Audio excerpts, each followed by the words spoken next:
Morning दोस्तों। कल मैं आप लोग को जो पढ़ा रहा था वो पढ़ा रहा था आप लोग को गैमेटोजेनेसिस। गैमेटोजेनेसिस मतलब होता है गैमेट का फॉर्मेशन होता है, ठीक है। जैसी गैमेट का फॉर्मेशन होता है तो उसके बाद अपन छोड़ दिए हैं स्ट्रक्चर ऑफ ओवम को और स्ट्रक्चर ऑफ स्पर्म को। तो उसके पहले देखते हैं अपन मैच्योरेशन साइकिल देखते हैं। क्या देखते हैं भैया अपन? मैच्योरेशन साइकिल, जिसको कहा जाता है आपका मासिक चक्र कहा जाता है। क्या कहा जाता है भाई? आपका मासिक चक्र। ये जो मैच्योरेशन साइकिल होता है जनरली क्या होता है 12 से 13 वर्ष के मध्य। कब कहता है भाई? आपका 12 से 13 वर्ष के मध्य क्या आता है? आपका मैच्योरेशन साइकिल आता है।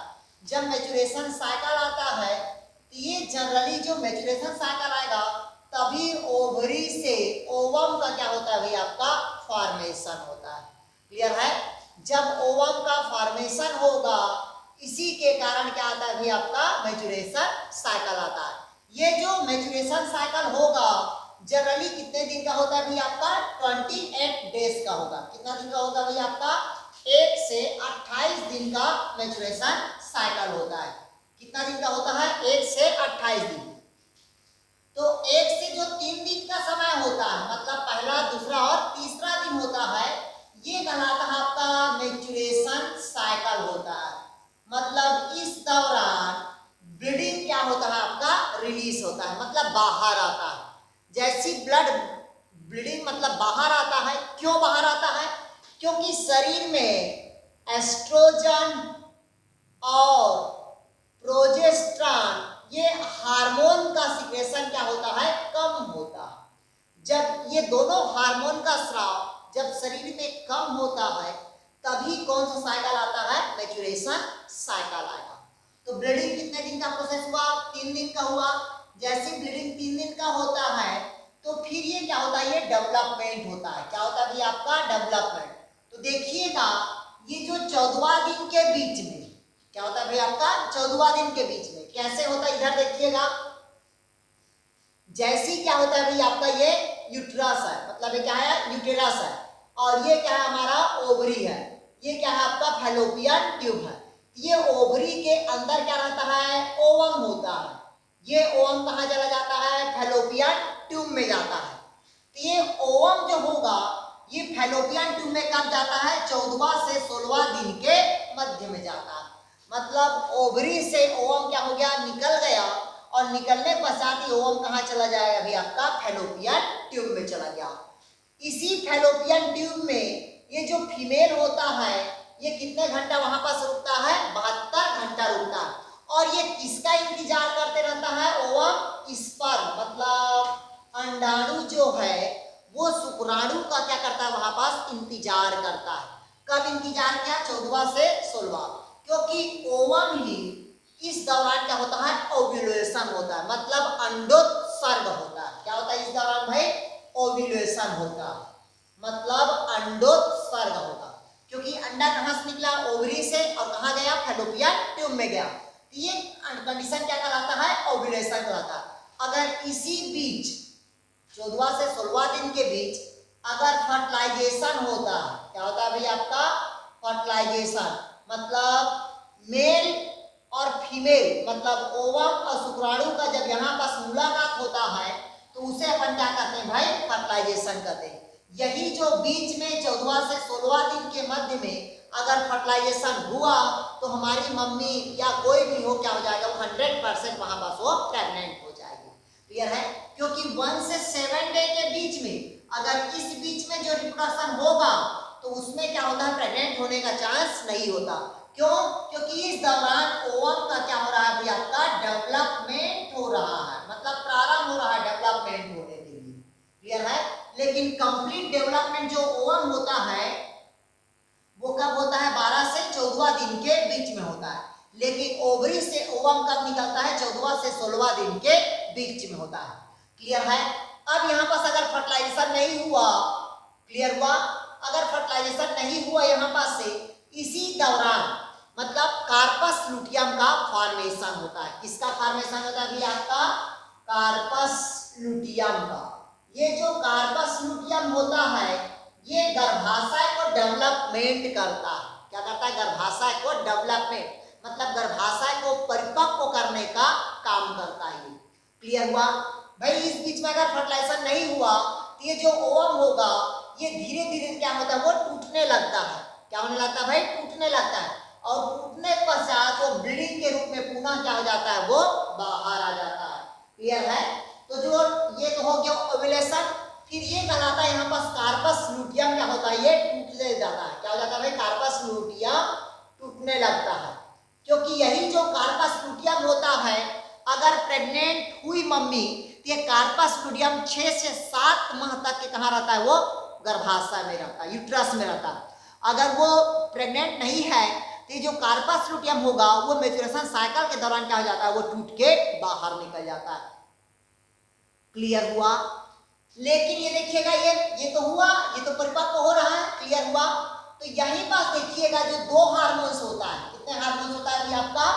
2 हार्मोन्स होगा, वो जाता है और यहीं पास से क्या करता है, वो सिक्रेशन करता है। मतलब ऊपर वाला कहलाता है आपका एस्ट्रोजन हार्मोन्स और दूसरा होता है आपका प्रोजेस्टेरोन हार्मोन। मतलब ये जब पूर्ण रूप से डेवलपमेंट होता है, ये दोनों हार्मोन्स क्या हो जाता है आपका, अधिक मात्रा में सिक्रेशन होता है। क्लियर है? लेकिन जैसी मैच्योरेशन साइकिल आएगा इसका सिक्रेशन क्या हो जाता है, कम हो जाता है। तभी क्या होता है भाई, मैच्योरेशन साइकिल आता है। तो देखिएगा जो मैच्योरेशन साइकिल होगा उसको निम्न स्टेप में डिवाइड किया गया है। पहला होता है मैच्योरेशन साइकिल, दूसरा होता है ओवम का डेवलपमेंट। क्या होगा भाई? ओवम का डेवलपमेंट। तीसरा होता है आपका ओव्यूलेशन होता है, मतलब अंडोत्सर्ग होगा। और चौथा होता है जिसको कहते हैं अपन कार्पस लूटियम कहते हैं। क्या कहते हैं भाई? Corpus luteum. पुनः पांचवा में क्या आता है भी आपका मैच्योरेशन साइकिल आता है। अब देखिएगा ये तो हो गया अंडोत्सर्ग। मतलब क्या होता है, ये पहले ओवम छोटा था। क्लियर है? ये ओवम धीरे धीरे क्या कर रहा है, वो डेवलपमेंट कर रहा है। क्या कर रहा है आपका? डेवलपमेंट कर रहा है। क्लियर हुआ? और इस बीच में जो ओवम होगा वो पूर्ण रूप से क्या कर जाता है, आपका डेवलपमेंट होता है। अगर इस बीच फर्टिलाइजेशन नहीं हुआ तो ओवम की जो दीवार होगी वो पतली हो जाती है और एक कॉर्नर से फट के क्या हो जाता है, फिर वो बाहर आ जाता है। क्लियर हुआ? और बाहर आता है तो ब्लीडिंग के रूप में, मतलब ब्लड के साथ ओवम क्या जाता है, रिलीज हो जाता है वेजाइना के थ्रू। ये कहलाता है आपका मैच्योरेशन साइकिल, मतलब मासिक चक्र होता है।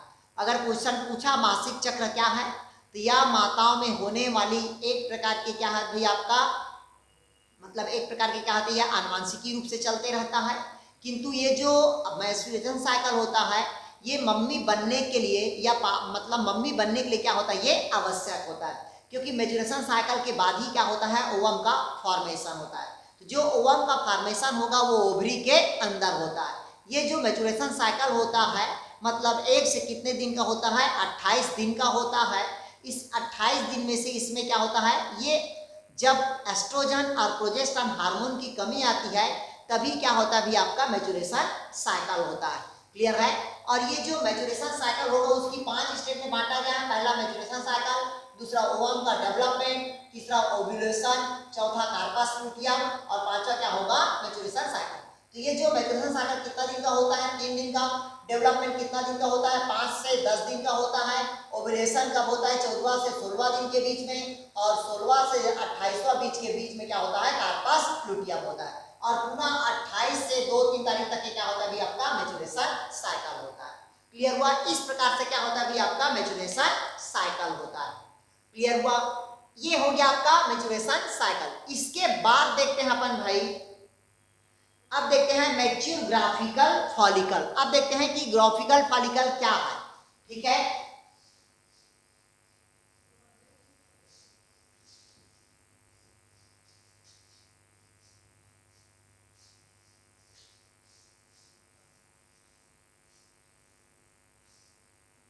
इधर देखिए भाई, अब मैच्योर ग्राफिकल,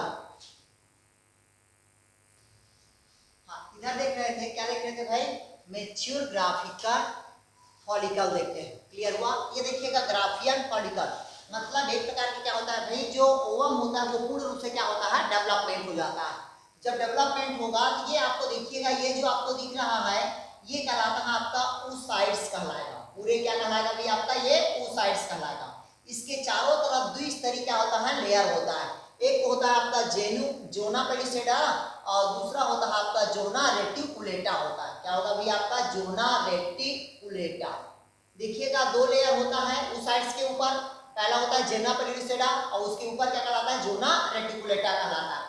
क्लियर। इसके जो मेम्ब्रेन होता है उसको कहते हैं फॉलिकल सेल कहते हैं। क्या कहते हैं भाई? Follicle cell. इसके साथ साथ इसके आउटर पे दो और मेम्ब्रेन होता है जिसको कहते हैं थीका एक्सटर्ना और दूसरा क्या होता है थीका इंटरना कहते हैं। और ये जो गैप बचा रहता है वो कहलाता है फॉलिकल कैविटी कहलाता है। क्लियर हुआ? जैसे कि देखिएगा ये ऊसाइड्स में आप लोग गैमेटोजेनेसिस में बताया था कि मल्टीप्लिकेशन के बाद जब ग्रोथ होता है तो वो कहलाता है आपका oocytes कहलाता है। क्लियर हुआ? अब ये देखिएगा जब मैच्योर ग्राफिकल फॉलिकल है ये दौरान कब होता है? 14 से 16 दिन के बीच में जब ओव्यूलेशन होता है तब। अब मान लीजिएगा ये परिपक्व है, ओवम क्या भाई पूरे रूप से आपका डेवलपमेंट है। क्लियर है? अगर इस बीच में फर्टिलाइजेशन नहीं हुआ 14 से 16 दिन के बीच में, ये 16 दिन के बाद इसकी जो ग्राफिकल का वाल होता है ये फटने लगता है और फटने के पश्चात ये ब्लड के साथ क्या हो जाता है? ये 28वां दिन में रिलीज हो जाता है। इस प्रकार से क्या होता है भाई आपका वो मैच्योरेशन साइकिल कंप्लीट होता है। क्लियर है? अब मैच्योरेशन साइकिल के बाद जो मैं पढ़ाने जा रहा हूं वो है आप लोग का, हाँ ये हो गया भाई आपका मैच्योरेशन साइकिल। इसके बाद देखते हैं स्ट्रक्चर। आप क्या देखते हैं भाई? स्पर्म देखते हैं। क्या देखते हैं भाई? Structure of sperm. फिर इसके बाद देखते हैं स्ट्रक्चर आप क्या देखेंगे भाई आपका? ओवम देखेंगे। क्लियर है? तो पहला देखते हैं स्ट्रक्चर आप क्या देखते हैं भाई अपन? स्पर्म। मतलब स्पर्म किस प्रकार से क्या होता है? दिखाई देता है। क्लियर हुआ?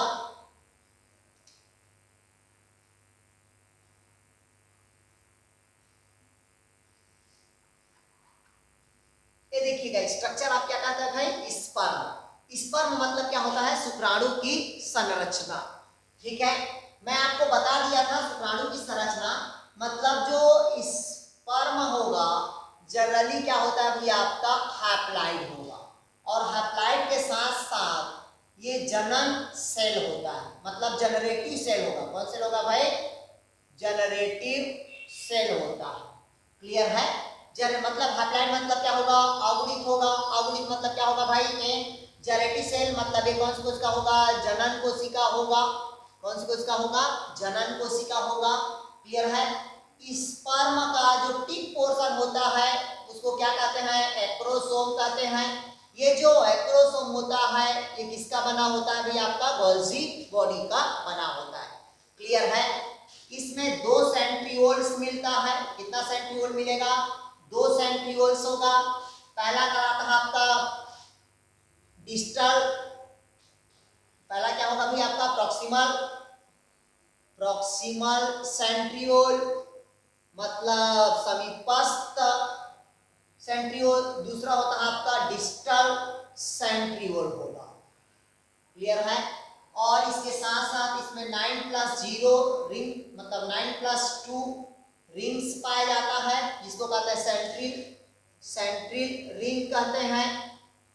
क्लियर है?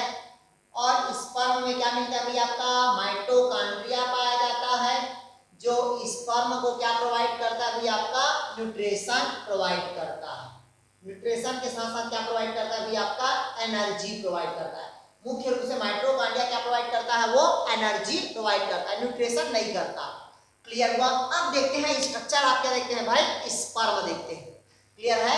क्योंकि जब स्पर्म की हम संरचना देखते हैं तो उसकी संरचना अपने को डिफरेंट टाइप का क्या होता है भाई आपका? दिखाई देता है। क्लियर हुआ? तो यहाँ पर देखिएगा उसकी स्ट्रक्चर मतलब संरचना।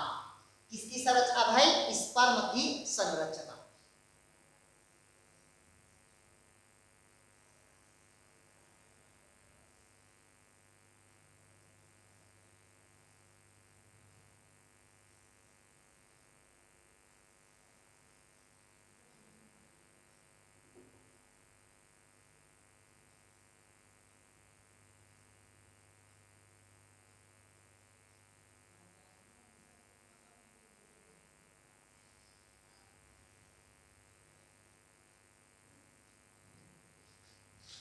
ये कहलाता है हेड। क्या कहलाएगा भाई? हेड। ये बीच वाला कहलाता है आपका न्यूक्लियस कहलाएगा। ये कहलाता है आपका एक्रोसोम कहलाएगा। क्या कहलाएगा? एक्रोसोम। ये कहलाता है आपका नेक कहलाएगा। क्या कहलाएगा? नेक। ये कहलाएगा आपका टेल कहलाएगा। ये कहलाएगा आपका टेल फाइबर कहलाएगा। क्लियर है? ये दिख रहा है, ये कहलाएगा आपका माइटोकॉन्ड्रिया। क्या कहलाएगा भाई? माइटोकॉन्ड्रिया। क्लियर हुआ? ये जो आपको दिख रहा है ये कहलाएगा आपका प्रॉक्सिमल सेंट्रियोल। क्या कहलाएगा भाई? Proximal centriole. ये कहलाता है आपका डिस्टल सेंट्रियोल। क्या कहलाएगा? डिस्टल सेंट्रियोल कहलाएगा। यहाँ पास रहता है आपका रिंग्स रहता है। क्या रहता है अभी? आपका रिंग्स रहेगा। क्लियर है? और ये कहलाता है आपका टेल फाइबर कहलाएगा। तो ये इस प्रकार से क्या होता है भाई? स्पर्म की संरचना। सबसे पहले देखते हैं स्पर्म। स्पर्म मतलब क्या होता है? शुक्राणु। मतलब स्पर्म बनने की क्रिया को अपन क्या कहते हैं भाई? स्पर्मेटोजेनेसिस कहते हैं। मतलब शुक्राणु के निर्माण को शुक्राणु जनन कहते हैं। क्लियर है? ये जो स्पर्म का जो फॉर्मेशन होता है ये कौन किससे होता है अभी? आपका सेमनीफेरस के सेल से होता है। किससे होता है? सेमनीफेरस के सेल से।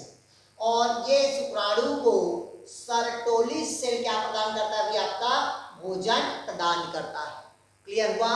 फिर ये देखते हैं स्पर्म की जो संरचना में स्पर्म को 3 पार्ट्स में क्या किया गया है? डिवाइड किया गया है।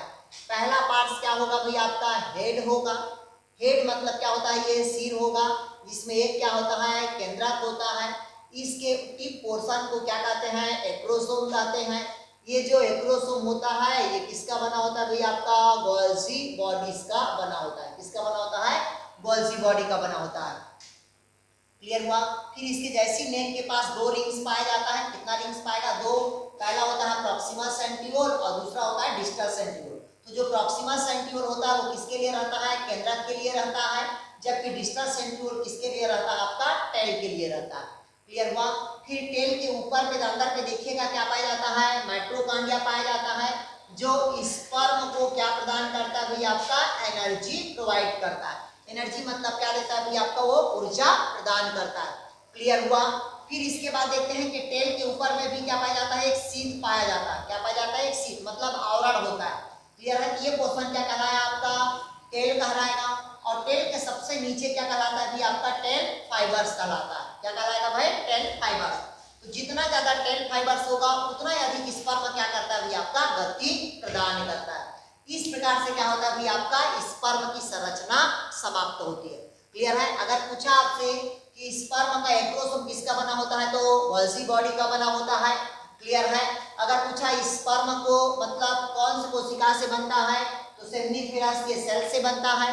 पूछा स्पर्म को भोजन कौन प्रदान करता है? सर्टोलिस सेल होता है। पूछा आपसे कि स्पर्म को एनर्जी कौन प्रोवाइड करता है? माइटोकॉन्ड्रिया प्रोवाइड करता है।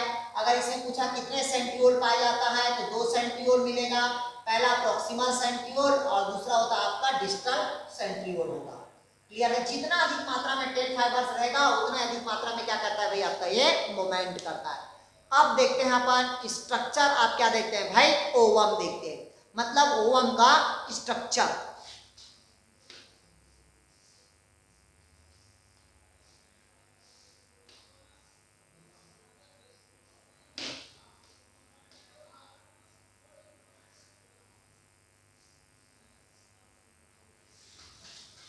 इधर देख रहे थे, क्या देख रहे थे भाई अपन? स्ट्रक्चर ऑफ ओवम मतलब अंडाणु की संरचना। तो अपन जो स्ट्रक्चर ऑफ ओवम को कल पढ़ाएंगे। ठीक है? ओके दोस्त, थैंक यू।